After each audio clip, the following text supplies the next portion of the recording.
Hello, my family. Yes, I am outside today. What in the world? My chair feels weird. I'm outside today. So, it's beautiful. We just got through, I think it was 2 nights now, we've had a frost, which it's about expected. We are 2 weeks out from Easter, and so this is usually what happens 2 weeks before or 2 weeks after Easter when we have our last frost. I did take some hit, which I tried to protect, but there was some basil that I have. It's all right. I've got seeds that I can plant. I'm not worried about those too much. They were store-bought, so some did make it okay, but not all of them, and it's okay. Before I get started, I do want to say, sweetheart, if I get your name wrong, please forgive me, but Marcia or Marcia, um, Grandstaff, thank you. I got your card and it was so touching and beautiful. I appreciate this. I'm gonna hold this dear to my heart. Many of you stood up for me in a comment yesterday, and I want to thank you for that too. That was pretty awesome. I saw a family come together on this channel like I've never seen before. So y'all, you're my people. Thank you so much. I'm always going to say, if I could do that song, I absolutely would, because this is my family and I take care of my family. This is a coffee time video that I want to share in case anybody is misinterpreting what this channel is about. 6 years ago, this homestead started, and how it started was by two people who came to a state called Mississippi, bought their first ever house, and we had a rig. We got separated because one had to take care of the house while the other took care of on the road stuff. It was a fixer-upper. Sacrifices had to be made. My husband at the time just loads were not doing good. It was at that point 6 years ago when the economy was starting to really go bad, and that was just the beginning stages of it for an owner-operator. We did good for my husband to eat, but we couldn't be able to do for both of us. We couldn't even get food stamps. No children. You're buying your own house, you own your own rig, and you have your own vehicles. Nobody's going to give you food stamps. We couldn't get any assistance. There was nothing around to even get help around here. So I started homesteading. I started learning about growing my own food, and it has flourished ever since. I know what it's like to be hungry, and I've stated this before. I really honestly know what it's like to go hungry. I went to bed praying, God, help me. Help me find some way. Lead me, guide me, show me what I'm supposed to do. And so over the years, that's how homesteading came about, and I learn more and more every day, and it's because I'm willing to learn. I enjoy what I do, and I know if this helped me, it can help somebody else. That is how this channel almost 2 years ago started. In the beginning of the 2 years ago, I did this, and I wasn't really for sure if this is what I wanted to do. I was just testing the waters, and then as the year went in, it got to be very strong because I knew that leading that God told me to feed my sheep and not by bread alone. It meant for all of this. I teach or show you foods from the homestead of what can be made from fresh ingredients. And then I show you and have coffee time with you explaining the different things that we can do to help ourselves. Our economy is not getting any better. And all political stuff aside, y'all, this channel is to help people survive. This channel is to help people become healthier and stronger. This channel is made out of love because I've been where you are. Many folks are struggling right now. Whether you're openly about it or whether you're silent about it, there are many struggling and don't know what to do. and I'm here to try to help. That's all this channel is about. God blesses me in every area, and to have a big family like I have is a major blessing to me, because I know that I'm not alone too. And believe it or not, many of these family members really help inspire me to keep going when I want to just give it up. Sometimes I feel that way. And then my family will kick in and say, no, please don't. We need you. We love you. We want you around. And y'all, your stories that you tell me and how it's helping you, and you're trying these recipes, and it's amazing. It really touches me to know that I'm doing something good in this world, because Lord knows I've made my mistakes in life and they weren't always good. I mean, it's nice to know that finally, for once in my life right now, I even have a relationship with my brother. I was really awful to him growing up. So, you know, it just feels good to do something good in my life.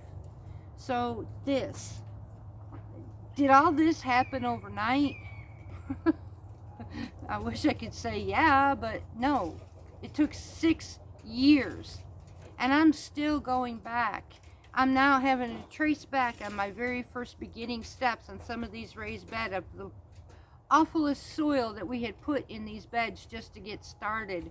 I'm having to go back and redo a lot of things. So I'm improving every year. Things are changing. We're getting better and better every year, and I'm thankful for that.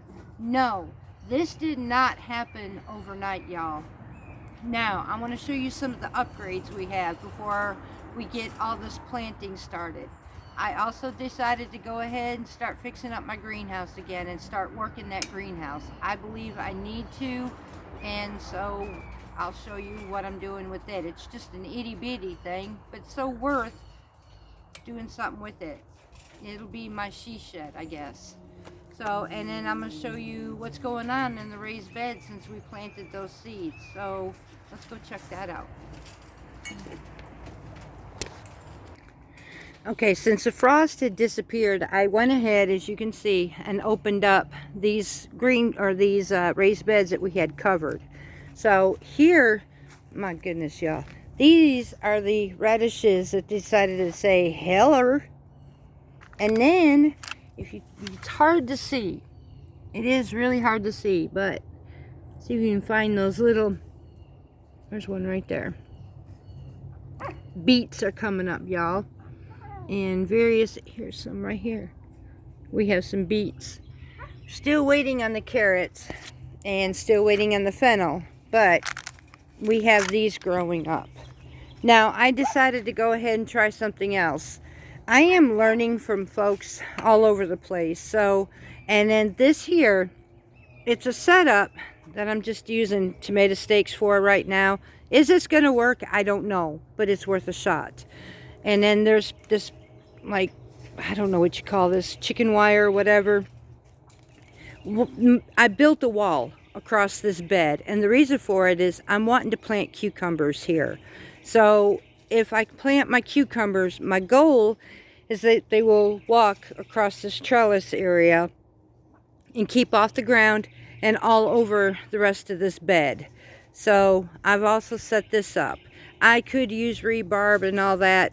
Right now, if anybody's priced this stuff, I'm pretty much using what I have around here, and I could get a piece of steak like this. Will it last forever? No, absolutely not. It's wood. But I could get that for less than $2. So, and then that piece right there, well, that was already in the yard. So I'm just using what I can get pretty cheap, and the rest of this, the wire and all, has already been here. So I'm using what I have. Let me take you to the other beds. Yeah, look how pretty. Look how pretty. I'm telling you, this is the first time ever I have been able to grow celery. This is absolutely freaking amazing. The celery is looking beautiful. I mean, look at these stems, y'all. This is, holy smokes, amazing. And then the rest of our salad bed over here. That's just this one. And then here, the kale is starting to come up in this bed. Now I just did a small run across this one because this is going to be the squash bed. Now let me show you some of my mistakes. You've all seen this 10-foot raised bed. What you haven't seen is a very good close-up of our 6-year-old mistake that I am now really considering coming in here and changing everything. I'm going to have to do some sifting and replacing of soil. Now, reason for it, you see these rocks? 6 years ago when I started these beds, we wanted raised beds, and I had a guy that says, hey, I have some garden soil for you, and he quoted me, and I was so naive back then. He quoted me a rate, and I thought, wow, this is going to be good. Okay, well, 6 years later, it's not, and I'm going to show you why. Okay, right here I have some kale. Now, what's having a hard time growing in here is plants. Weeds are doing fantastic, but optimally my plants are not doing so hot. The ground itself is rather compacted for a seed to pop through. It is not fluffy. Now I could put some peat moss in here and lighten up the soil and all this, but I really need to get rid of these rocks. My goal, honestly, is just to start over on this bed, period, and just make something totally different, more optimal soil inside these raised beds, and take out the 6-year mistake that I had done just to get started. But you know what? I don't look at this as being a bad thing of what I did. I look at it as it was my start, and I was willing to do something. I've always talked about and emphasized in doing something for ourselves, whether it was good or not. I did something for myself. It did give me some. I have to admit, it gave me some fruit and it gave me vegetables. I cannot complain, but it could have gave me better if I would have known then what I know now.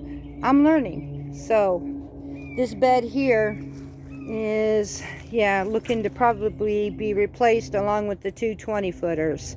So that's one thing. That's my tiny greenhouse. Now I done showed you all the water barrel, and I haven't showed you what we're fixing to do in here. So I found my little welcome sign in here, and naturally I decided to put that up. Now those planters, I'm actually going to be putting flowers in there. It'll make it cute to come in here. Now I'm going to show you some things. We had this little sink actually just sitting there in the corner, really not being used. It takes up a lot of space in here, so I'll probably end up taking this outside of my greenhouse, but for now it fits in here. And then I have my table, which all those plants indoors are about to come out here. I got one more night of 30s, so I'm just going to leave them indoors for right now, and then tomorrow I will bring all of them out here into this greenhouse. So we're going to put this little bad boy back to use. I mean, like I said, it's just a tiny little place like this. Kind of looks like a little cabin. But my husband built me this 6 years ago. We started out with nothing but sheets of plastic. I think it was 6 mil plastic.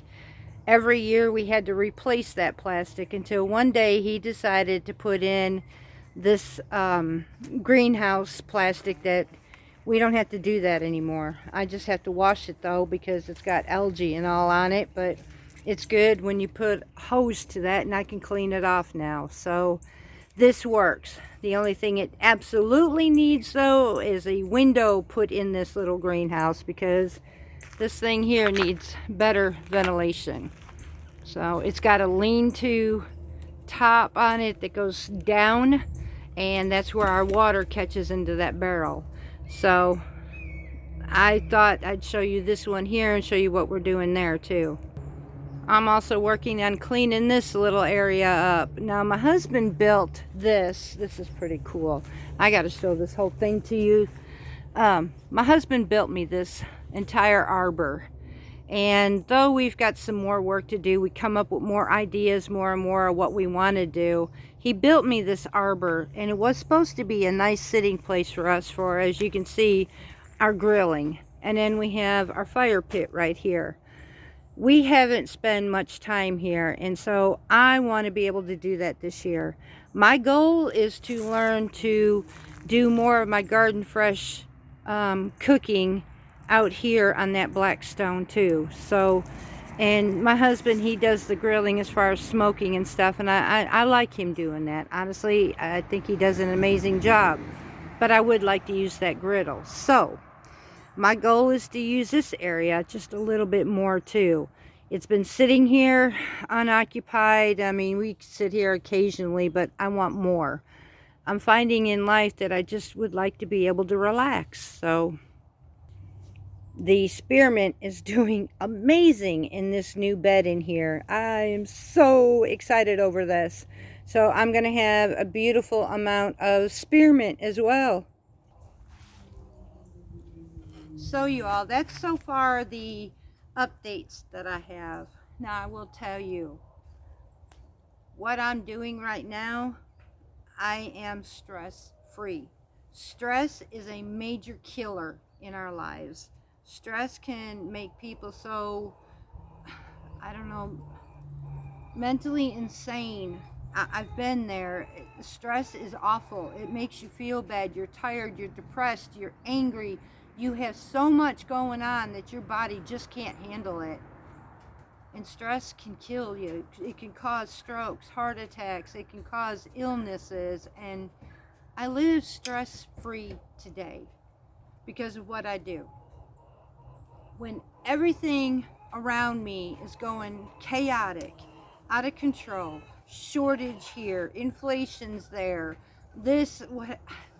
whatever is happening in the world around me, the only thing I focus on is right here. This is my serenity. This is my peace. This is my comfort. This is my security. And this is my self-sufficiency. This is where I don't have to worry about the world around me. And then learning how to mill my own flour just set it off even deeper.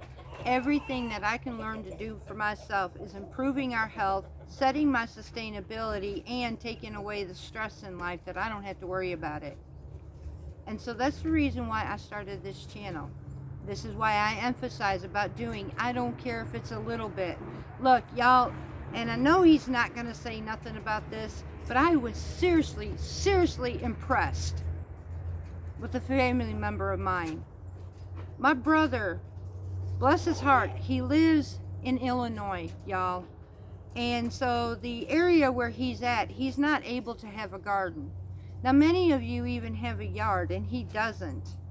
Yet he's making his own garden. He's growing his own microgreens, doing what he can to help them. I'm impressed with that. Even indoor hydroponics, I don't care what you do, something small means a lot to your health. And I will always emphasize this. Now, if my brother can do something like this, so what excuse have I got, right? I don't. We could come up with everything that we can think of not to be able to do what we know we can do. Or I have folks, Lord, y'all, their stories are absolutely amazing. They inspire me more and more. You know, I was told that there are others who have more than me, and you're right, there are. There absolutely is. And I get that. I can only do what I can do on 0.34 acres of land, and I think I've compacted quite well. I'm not a big homesteader, but I am one where others say, well, you know, you don't have a farm, you can't homestead. Well, I'm the one that'll prove you wrong. I live on a city line, and right across the street's my county line. I'm homesteading right here on 0.34 acres of land. Yes, you can. Thank you, Lord. Peace, comfort, yes, thank you. Y'all, if you're willing, you will find every way possible. If you are suffering, you will do what you have to do. I literally live in an area where accessibility for help does not exist. It really does not exist. There are no churches to go to. There are no food banks to run to. There is no way a person like us can even get food stamps. This right here is our security.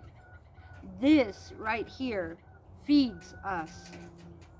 And all because I decided that 6 years ago I was going to plant a seed and see what came about from there. And so I'm planting seeds today on YouTube. I created this channel, Parton's Heritage Homestead, to plant seeds to show others it's possible. Now, I've seen some amazing and heard some amazing stories that have just touched me to no end. Just like one, Miss Deborah, my goodness, you, bless your heart. You know, there are folks who are disabled and doing everything they possibly can to have a homestead. Some of them are losing a homestead, but determined to make sure that they make it again. Some have just been able to do what they can do and grow indoors on a shelf with grow lights, but they're doing it. Some are growing out of pails or flower pots or whatever they can find. You know, this is inspiring, y'all. Everybody's willing to do what it takes to be able to say, you know what, we would rather have something that we can do for ourselves than what's available out here, because it's unpredictable. You know, now they're talking about grain shortages.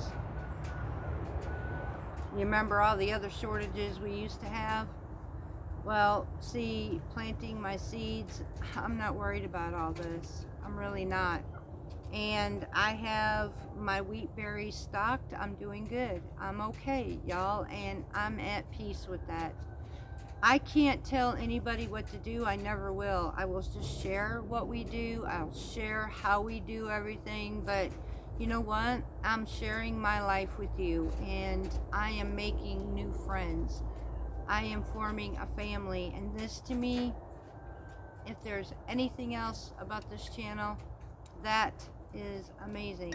To have friends all across the world and around the United States is amazing. So, you know, all those who are with me in this family, like I said, and I'll say it again, these are my people, these are my friends.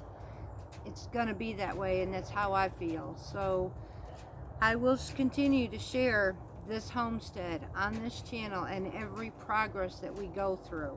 So I got to show you some of my dilemma on top of it. I can't just show you all the good without some of the trials that I'm going through. And oh yeah, we have some major trials. So if you think this homestead is peaches and cream and everything is running like a well-oiled machine, and let me show you how not that is.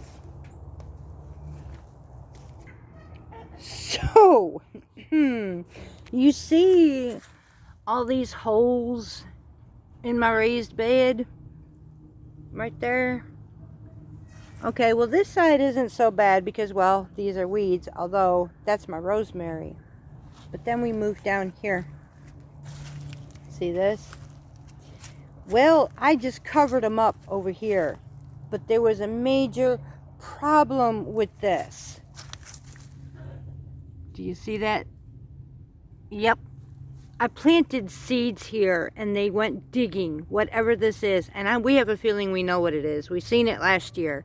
And yes, hubby has some live traps going on because this is an armadillo over here looking for grubs. Though I don't need grub worms in my raised beds, this is annoying because this is digging up everything that I have going on around here. So it's not working very well for me. So it's got to, yeah, we got to figure out something here. But I got to clean all this up, and we're going to try it again if I have to. But we're going to start working on this one, and we're going to start working on this one again. Yeah, here we go. I planted seeds here too. Samantha's hyssop. See these holes? Oh, frustrating. Over here we have chives.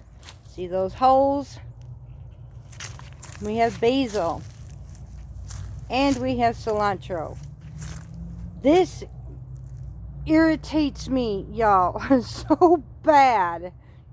So I do have my issues too. I mean, when you're trying to start planting for the season and then you get this monstrosity that happens in your garden beds, it makes you want to go, really, and scream.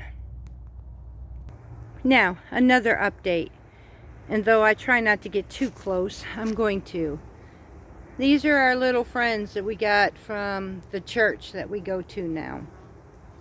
Those are our little friends that we got from a friend of ours out of Tupelo.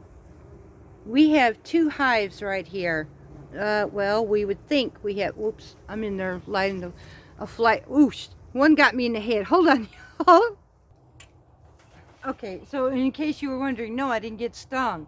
But when you're in your, sorry, oh my Lord, when you're in the way of a path of a bee that's got a destination that's going to the, I'm sorry, y'all. Oh my goodness, when you're in their line of path, when they're going to their home and they got their little pollen pants full of pollen on their legs, their destination is straight for that door. If you're in their line of their path, I don't care what's going on, you're going to get bopped in the head and the shoulder or whatever. I've been bopped in the forehead being just in their way. And poor little babies, they go to tumbling. One of them, bless its little heart, lost all its little pollen on its pants because of that. So I try not to get in their path anymore. But, I mean, they are about the cutest things you could ever see. I really enjoy these bees, so it makes me happy that we even have them.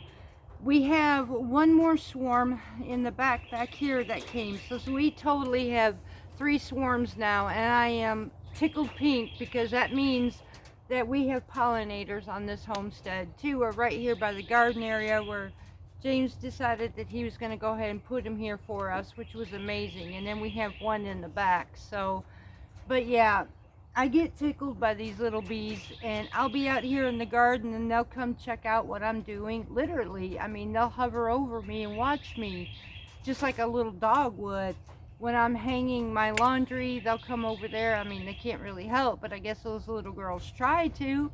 They'll hang out with me at the clothesline. So I talk to my bees. I find them fascinating, and sometimes they will tickle me, and that's one of them, to learn their ways. And I mean, our preacher, last Sunday he had a good sermon about a bee attitude. You know, it really hit home, and I paid attention to these bees, I really have, and it just not as close as he brought up. The fact is, bees as a colony, they work together. Y'all, if you can hear these words I'm saying, they work together. Each one has their own job. One mates, one works, one lays eggs, but they all have a job to do. And then they all come in and they feed their queen and take care of her. They work with each other and they huddle together to keep warm, and it's just, they are a major community, strong knit family that you just can't tear apart. Now the world's elements can, such as dragonflies can take them out, other wasps can take them out, or the weather can take them out, but as far as each other, they will fight for what they believe is, well, actually, it's called robber bees. Someone will come in and try to rob everything that they've been working for. Think of a homesteader, y'all. Someone will come and try to take everything that they have been working for. And the first thing they're going to find out is they get a colony that will say, no, you ain't. Can you imagine if we all worked together? Can you imagine if we all banded with our families and sustain ourselves like these bees do? You know, we leave their honey alone to a certain point. It feeds them. It feeds their queen. When it gets overrun, that's when we have to extract. But other than that, we don't take from our bees. So you know, that they teach me how to be able to stay my family and how to be strong for my family. You know, for me and my husband, we work hard for what we have, and I'm proud of that. So that's why I share it with you. Yeah, that's why I share it with you.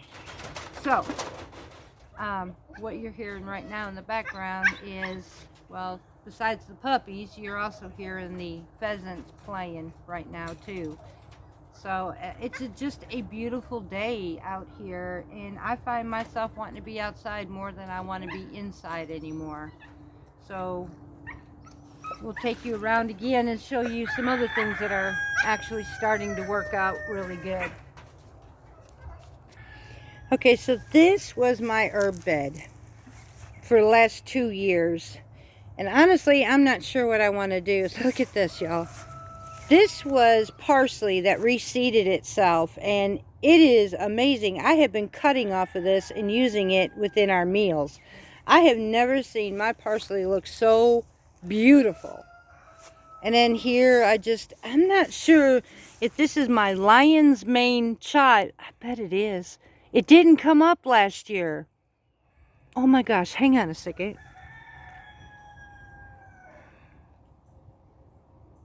That's exactly what this is. Oh my goodness. So that is my lion's mane chive that I planted last year that never came up. Wouldn't you know it? And then I did have oregano, and well, a lot of this got killed out. One of the biggest problems I have is that mess right there too. Here in Louisiana, Mississippi, we have an astronomical time with ants. Not just your ordinary ants. These are your red ants. These will bite the fire out of you. So that's been an issue because it will take and destroy roots to a plant too. So I haven't figured out what I want to do with this, but I do know that bed right there, I think I'm going to leave it alone. It's amazing. It's got some of the herbs I already need on here, so yeah, I'm not touching that. Wow. Okay, y'all, so as of right now, this is where we are at. It's so beautiful. I want to be able to take all those plants that I have and just start planting them, but I got a 36-degree weather tonight, and I know that would not be advisable. I'm really hoping that this was our last frost. I'll be watching the weather for the next 2 weeks or so, and when we start planting, I will definitely keep you up to date, and we'll probably go planting together. I love each and every one of you. Thank you for being a part of my family. Thank you for the beautiful cards, everything that you all do. You are a blessing to me. We have still 2 more weeks before it's going to be after Easter, before my next work on my mouth. So I got 2 more weeks to be with you until April the 4th. So a lot of you said that you have me in your prayers, and I appreciate you so much. Very, very much. And at the same time, a lot of you are in my prayers. I definitely hear your stories. I pay attention, and I do pray for you as well. So you're my family. Can't help it. I'm going to look at seeing what I could do something special for Easter, whether it be a fresh milled Easter dish or something like that, maybe some fresh milled bread. I seen one that I'd really like to be able to do. It's like a challah bread, but it's from the Italian way, and they used colored eggs. I kind of want to try to do that. It's an amazing dish. So I might want to bring tradition outside of where I'm living into the Mediterranean. So there might be something special like that. I'll think about it and make the best decision, but I want to be able to give something to y'all that's amazing you can put on your table too, so for Easter. So that's what I'm going to think of next. Now I'm going to stop my rambling. I've got some work to do. Much love to each and every one of you from Parton's Heritage Homestead.